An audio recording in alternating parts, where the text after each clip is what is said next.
Ораза кезінде белгілі себептермен оразасын бұзған мұсылмандарға қаза болған ораза күндерін өтеу міндеттелген. Рамазан айынан кейін оразаның қазасын өтейтін адам күнделікті намаз кестесін негізге алады. Таң намазы кірген уақыт, ауыз бекіту уақыты, сол уақытқа дейін сәресін ішіп жеуге рұқсат. Ал ақшам намазы уақытының кіруі ауыз ашар уақытын білдіреді. Қаза оразасының арнайы ниет дұғасы жоқ. Мәселен, былай ниет етуіне болады: ниет еттім Алла ризалығы үшін осы жылғы Рамазан оразасынан қалған пәлен күндік, мысалы 6 күндік қаза оразаның бірінші күнін өтемекке. Ханафи мазхабында Рамазан оразасының қазасын өтеу уақыты шектелмеген. Яғни келесі Рамазан айына дейін немесе одан кейінгі уақытта да өтеуге рұқсат етіледі. Дегенмен уақытты созбай тезірек өтеген жөн. Егер арнаға тіркелмеген болсаңыз тіркеліп, лайк басып каналымыздың дамуына үлес қосыңыздар.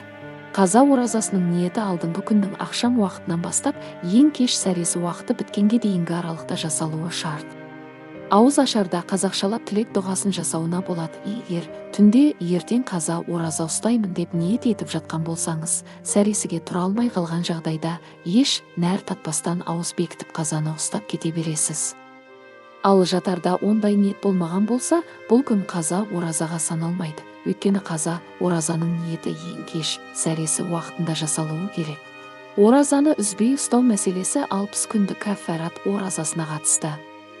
Ал қаза оразаларында үзбей ұстау шарты қарастырылмаған. Бөліп өтеуге болады. Қаза оразаны әдейі, себепсіз бұзу күнә. Әйтсе де кәффарат өтемейді.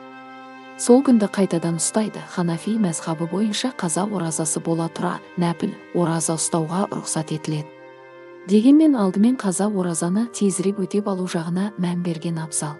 Медет Құрмашұлының айтуынша, егер адам Рамазан айының оразасынан қалған қарызын өтеп үлгермей бақилық болса, онда марқұмның туысқандары қаза күндеріне фидия төлейді.